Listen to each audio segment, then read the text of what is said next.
Ourense is one of those Spanish cities most travellers skip, and that's exactly why we loved it. Tucked away in inland Galicia, it's a walkable city set along the Miño River, surrounded by green landscapes and crisscrossed by historic bridges. In this episode, we talk about why Ourense is known as Spain's thermal capital, how you can soak in natural hot springs right in the city, and which baths are worth visiting, including Termas de Outariz. We also cover the old town, the Roman roots of As Burgas, the riverside walks, and why staying a few nights makes all the difference. If you enjoy easy walking, good food and wine, and discovering places that still feel, a little bit under the radar, then this episode is for you. Hola, how are you today? Leonita. So today, as I said in the intro, we are off to Ourense in Galicia in Spain. So we're still in Galicia. We've been to a few places. This was the last city we visited in Galicia.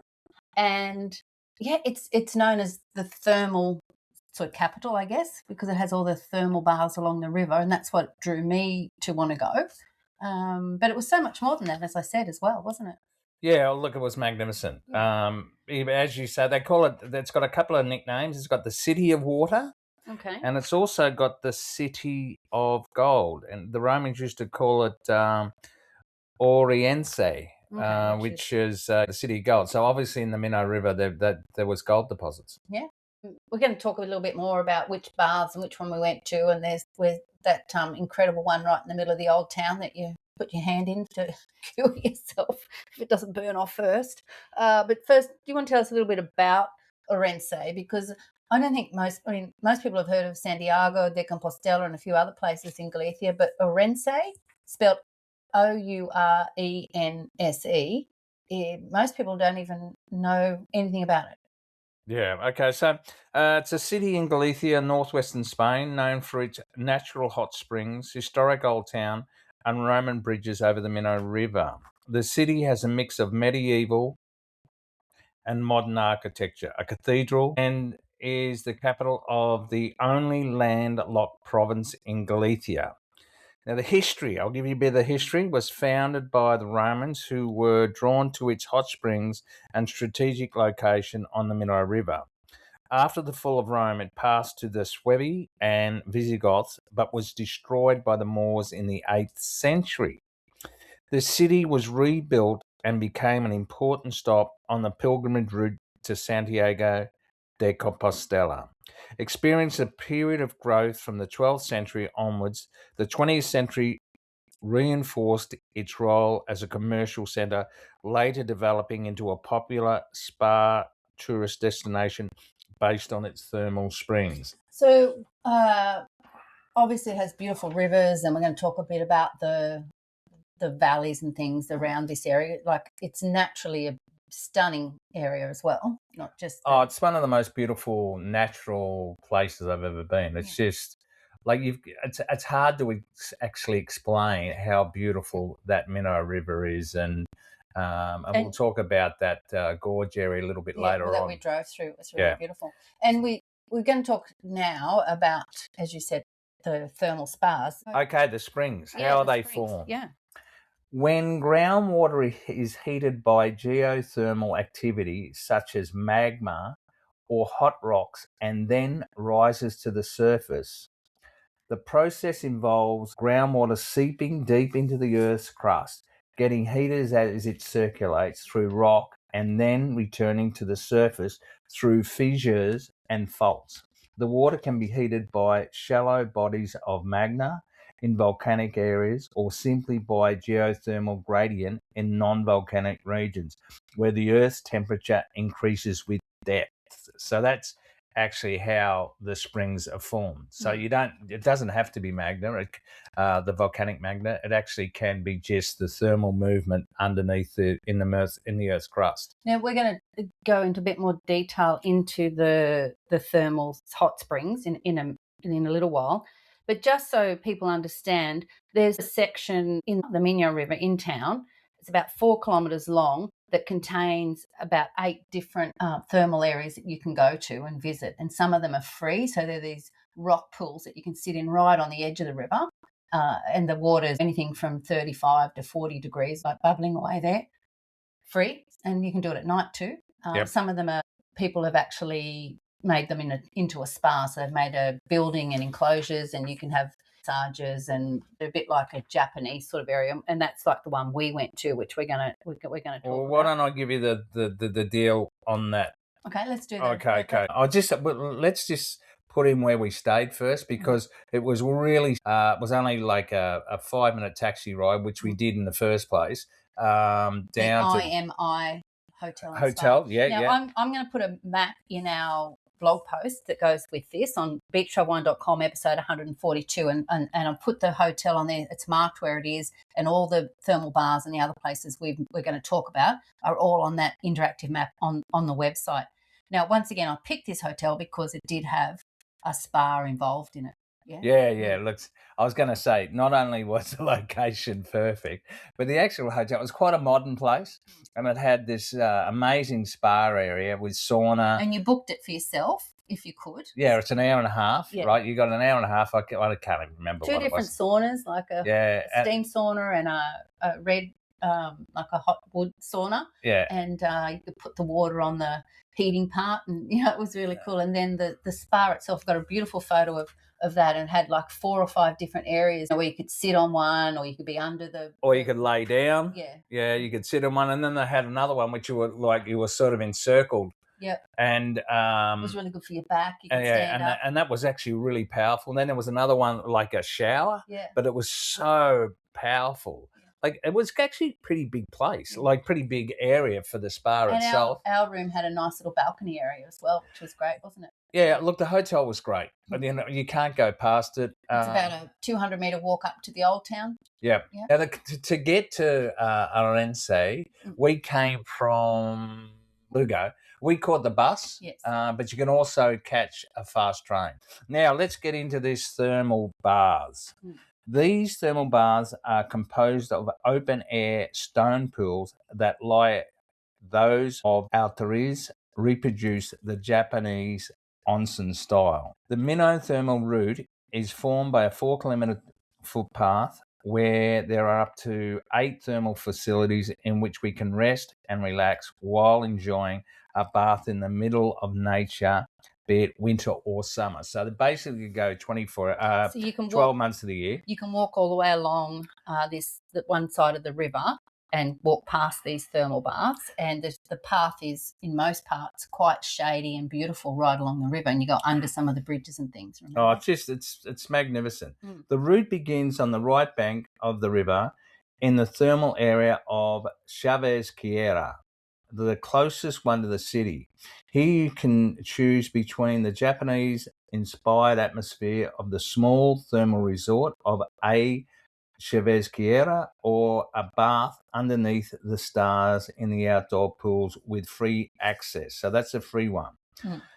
The path continues to O Tintiero, a fountain viewpoint, and from there to the thermal area of Mina de Vega with its 4 ponds. A little further on, the Outariz thermal station offers beauty treatments, a sauna and 2 thermal circuits. Just before the footbridge that crosses the other shore, you'll find the pools of Outariz and Burga de Canado, which are also free. On the opposite bank is Reza. The route continues along Nymphs Lane, where you will see the last thermal space of this area, source of Reza. Now, our favourite, or the one we went to, as it was our favourite, it's the Outariz Thermal Station. Renowned Japanese-inspired spa, it features 11 outdoor and 3 indoor pools across Zen and Celtic circuits, focusing on nature harmony, offering water at 35 degrees to 41 degrees. It is a premier wellness spot known for massages, beauty treatments, and therapeutic waters. So we went to this one. We actually got a taxi and then walked across the bridge. And when you walk in, you're sort of up high, and there's a big deck, and there's a cafe there as well. So you can just go there and sit and have coffee and look down over the spa, which then goes down to the river. Now, you're not allowed to take any photos or videos in there at all. And once you go pay your money and you go into the areas, they've obviously got big change rooms, big showers, lockers and that sort of thing upstairs. You then go out onto the balcony and then go down into this area. And as Lyle was saying, there's so many different spots and different pools that you can move around. Some of them have lots of bubbles, some have none. Some of them are deep, some of them are shallow. We went into some that went into a cave. We went into others that had a big roof over them. Another one we went into was just up around under these big shady trees. And then you can go inside where they have an actual cold pool as well, a bit like the Arab baths. So we were there we obviously pay for a certain amount of time and then you have to leave. But we certainly filled our time and had a wonderful experience there, didn't we? The thing is, I wanted to move on to the next spot so quickly, but then you can go back and just relax. Oh, I think we had a couple of hours there. Yeah, but I mean, I wanted to because there was. Oh, I can see another. Oh, spot, okay, spot. In the actual complex. Yeah. I'm just like, I want to go to that one. I want to go to that one. Now they do have signs around saying no talking or keep it quiet, and that made it just so zen and really relaxing, didn't it? And there's always the sound of running water. It was beautiful. It was even better than I thought it was going to be. Yeah, and again we jagged it. The day it was a perfect day. It was just stunning. But it'd be nice on cold days, with the steam. Oh, sure, for sure. I could imagine that. Now, what you haven't mentioned, which I might talk about now, is the thermal train. It's the tourist train. Now, you can actually catch that from the old town where we were staying, and it will take you all the way along the edge of the river. So we actually got on that train to go home. So correct. So they stop at all the different spots. That was great because it took you all. Then we realised that we could come and walk. The next day we went back and we walked back down along the river. So it's just an open little air train. I've got a picture of that in the blog post. And it took us across the Roman Bridge. Now, cars can't go across the Roman Bridge, but the tourist train can. We actually walked across it as well and took us up into the old city. And what a great way to see around the city as well. I really enjoyed that. And it's really cheap, isn't it? Yeah, the thermal train, but just be aware it only works on weekends and public holidays. Because it's not a touristy place. No, it's not. No. So a lot of the people there obviously were locals that going to the free bars and that sort of stuff. And they were all hopping on and off the train and getting off at their own stops. Yeah, the train basically starts at Plaza Mayor. Plaza Mayor, and it's 85 cents. And it's a hop on, hop off. Yep. Train. Yeah, so the little tourist train runs on weekends and public holidays, costs you 85 cents at the time of recording. And the other way you can get there is there's a local bus, right? Yeah, or taxi. And it's only about 4K from the main city anyway, so yeah, it's not far. You could walk there easily. Well, we walked. I don't think it's 4Ks from the city to the bridge, the Roman Bridge. I think it's only about 1 kilometre and a bit. It's an easy walk to get there, and then you can walk along the river as well if that's what you want to do. So the Roman Bridge, which is the Ponte Vella, is a historical Roman founded bridge over the Miño River, known for its iconic arches. Medieval reconstruction, especially the 13th century, pointed arches and steep rise, serving as a major pedestrian landmark. Look, and then we had a walk across that, as you do. And we stopped at we were looking for a coffee, remember? Mm-hmm. Anyway, we saw this place that had tables and chairs out the front. We thought, well, that'll do. And it was the Mercado de Ponte Canado. So we went in and you came out and said, it's huge in there. You should go and have a look. And you bought a couple of pastries out. And we realised it was actually a market. Yeah, an internal modern day market. And it basically had all the fresh fruit, the fresh seafood, and all that sort of thing. But it had restaurants and cafes inside. It wasn't huge, but no, but it was really, really good. Yeah. And the displays actually inside the market were as good as anywhere else in Spain. There was a cafe right on the edge of the bridge. It wasn't open when we got there, so we went for a walk, and then we came back. And then we went there and had a cold drink. I think, which is that was pretty cool. So, but there's lots of bridges in Ourense. Yeah, I think there's about 5 that cross, but one of it's interesting, the actual, even if you don't go and try the thermal bars, the actual walk along the river is stunning. Yeah. And there was one particular bridge. Ponte de Millennium. Millennium. I got a photo of this bridge. It was ridiculous. They've got this walkway across it, and it goes up so high, like I can't even remember how 22 metres or 72 feet. Right. And so it goes up in like a wave. So you go up at the top, and then you come back down and then go back up over. I don't know why anyone would want to do that. Like, I don't know why it looks impressive, but I didn't see one person on this pedestrian bridge, just saying.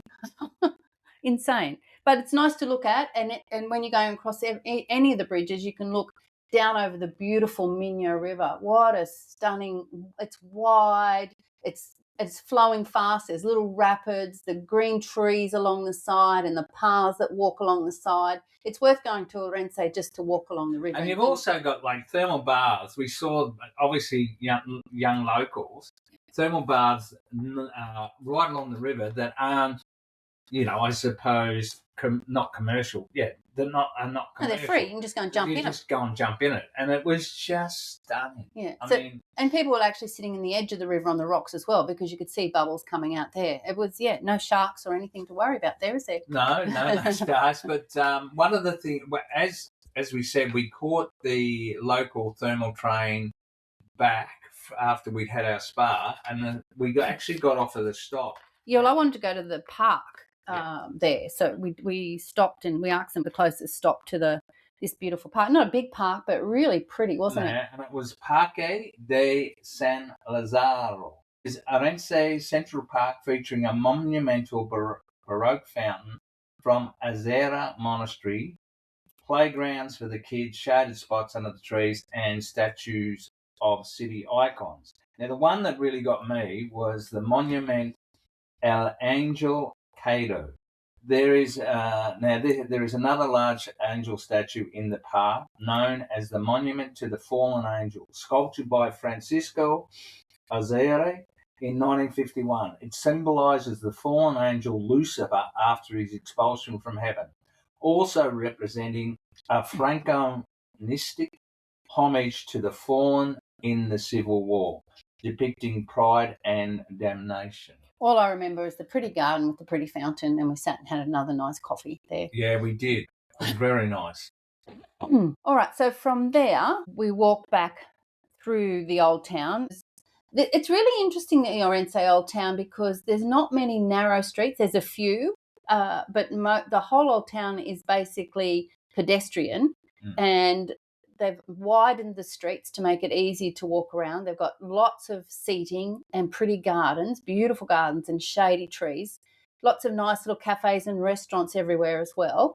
And it is quite steep in places, and they've got like human conveyor belts. Escalators. Yeah, so you can actually just walk along and hop on that, and you go up a little bit and walk a bit more and hop on another one. We got about 3 of those up, and then a proper escalator up to a restaurant, remember? And we got up there, and they said, no, we're not doing food. I'm like, we came all the way. Well, the bar was open, but most of the places don't open for food till about 8 o'clock. Yeah, but that was really cool. So, like the escalators, and remembering this city, very few tourists, so it's obviously just for the locals. The thing that I thought was very unique about Ourense was the blend of the modern city into the old city, because the old town, it's not very big at all. No. Well, can we talk about that now? There's a couple of things there that quite surprised me. There were the Plaza Mayor, a couple of churches and a crucifix, and then also the As Burgas, which I want to explain in a minute as well. So the churches there, we didn't go in any, but we sat in front of a couple and had obviously breakfast or lunch or something in the plaza, or an afternoon glass of vino. So, yeah. Okay, so the Church of Santa Eufemia is a key example of Galician Baroque architecture, known for its unique concave facade and ornate gilded altarpiece, representing an important historical religious site, second only to the cathedral, with construction spanning centuries from the 17th to the 19th. Now, the actual cathedral, which is Catedral de San Martino, is a historic blend of late Romanesque and Gothic styles, a former kingdom capital known for its Latin cross plan, impressive portico del Paradiso, with polychrome sculptures, the Santo Cristo Chapel featuring a canopy and rich altarpiece standing as a significant religious and cultural landmark. Founded in the 6th century, it became a heritage site of Spain in 1931. One more religious monument is the Crucifix of Magdalena. Is a historic and beautiful Barresque stone crucifixion scene located in the Plaza de Magdalena. The work is carved from granite and features the figures of Christ on the cross. At the foot of the cross is a figure of Our Lady of Sorrow, surrounded by 4 medallions that bear the symbols of the evangelists. An inscription at its base indicates it was made in 1718. So I've got some photos of all the churches and this cross that we walked around in some of the old city and the gardens and stuff. So 144 beachtravelwine.com. Now, once you go around the cathedral and past that crucifix, you go down this big flight of stairs into Plaza Mayor, which is one of the only sloping plazas mayors in Spain. Yeah, so, yeah, it is. That's true. Yeah, because we came in at the bottom and we sat up the top, and like more rectangular as well than square, and lots of cafes and restaurants around, and the city hall was there as well. And one thing that was really unusual was there was a crane. That's right. Inside a building, like it was actually set up inside a building, and I don't know if it was actually I don't think it was fixing that building, but it was fixing another building.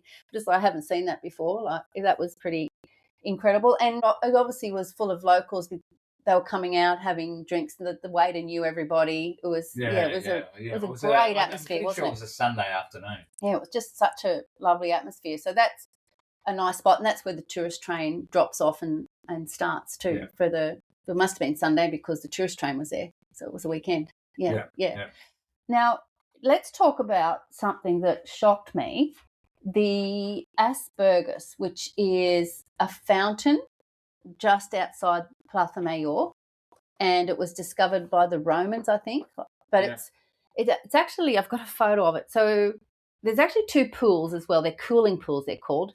But this is like a big wall. It's all carved, it's ornate, and down the bottom there's the main sort of fountain. Water spout coming out, and then there's 2 little ones on each side of it. Now, this water is over 60 degrees centigrade, and it's believed that if you touch it, it has healing properties. So there are people there putting their hands under this water, including young children. That's what shocked me. There was a mum that was okay with her toddler going and touching the water. It freaked me right out. Like it was steaming hot. Oh my gosh. But it's over. I took notes. Yeah. It's over 60 degrees. Yes. Right. And there's 300 litres per minute at 67 degrees. So it's flying out of there. Yeah. So it pumps 300 litres. Well, both Lynn and I, we were just blown away. It's not blocked off. There's no safety. Oh, no. And there's a sign there, but it's not a real big sign. Oh, my gosh. But obviously the locals know, and it's obviously it's a legend. Yeah. And anyway, it's worth going to see. yeah, and that I've got a photo of Lyle sort of looking over it. I'm not quite sure if you were game to touch it or not. Did you? I did, but only I was a very sooky touch. But that actually wasn't very far from where we were staying. So it's all pretty close in that old town, isn't it? Now, one of the things that we didn't get to do, which I was disappointed, was the Sil River Canyon tour. Now, once again, because it's not so touristy, they don't offer English-speaking tours that often, and I think the one they were offering was on a Monday, which is when we were leaving, and because we pre-booked everything, we just weren't able to do it, unfortunately. But we did drive through the area on our way on the bus, and we went past one of the most famous monasteries, which is now a parador, which is luxury accommodation. We drove past the cliffs and the vineyards. It's a wine area here, and there's this big river, the Sil River, which then runs into the Miño River, which is in Ourense. So it is a stunning area, and there's hikes along the river. You can kayak and canoe on the river. You can, as I said, take the boat trip. They pick you up in town and they take you to the river, and you do a cruise on the river, and then you go to the monastery. I would highly recommend doing that if you have the chance. Well, when we drove past it on the bus, it was jaw-dropping. And that was just from the bus. I just went, wow. And then Lan's explained to me that she had tried to book a tour of it, but we couldn't do that. So I'll just give you a bit of a rundown on the Sil River Canyon. It's a stunning gorge in Galicia's Ribera Sacra region, known for its dramatic cliffs of up to 500 metres high. The canyon's sunny slopes have been terraced for centuries to grow grapes for the Ribera Sacra wines. The area is dotted with ancient monasteries such as the monastery of Santo Esteban de Ribas del Sil. You can explore the canyon by hiking trails along the cliff tops, taking catamaran and boat tours on the river, or visiting local wineries and historical sites. The monastery of Santo Esteban de Sil is a large Benedictine monastery that, as Lan said, has been converted into a luxury Parador hotel. Known for its impressive architecture, including 3 distinct cloisters and the Romanesque Gothic church situated in the Sil River Canyon. The Sil River flows into the Miño River just before the city of Ourense. Now, I've put a link to the tour that I tried to book and the one I'd highly recommend on the blog post. So once again, Beach Travel Wine. And I've got some photos of as much as I could get of this area as well. Yeah, well, the actual tour that we were looking at is a full-day boat tour of the Ribera Sacra and the Sil River Canyon from Ourense, which includes transportation from the city, a 1.5-hour boat trip, visits to historical sites, and wine tasting at a local winery, and it takes 10 to 10.5 hours. So, really disappointed we couldn't do it. Looked magnificent, but it is what it is. We didn't miss out, though. We had a wonderful time in Ourense. I loved it. Absolutely loved it. Biggest surprise of our whole trip. Yeah. Oh, that's a big call. Big call. Anything else you want to add about Ourense? My favourite place for a drink was that restaurant we went to that wasn't open. Oh, fair enough. Right. Yeah. For food. Yes. But the girl behind the bar was absolutely lovely, and I think we had a couple of Albarino wines, and they were beautiful. My favourite place was at the thermal spa we went to. Oh, that's right. Yeah. Up above, looking down over it. Yeah. There's lots of places, though, in Ourense to have a nice wine. Just magnificent. Yeah. All right. Well, thank you for joining us. I hope we've inspired you to want to visit this part of Spain, especially Ourense. If you don't have 3 nights to spend there, you could definitely have a full day and do a spa and see the old town. It's not big. It's not big. We just like to go a bit slower, but you could see it all in a day. So until next time, it's hasta luego from me. Adios, mis amigos.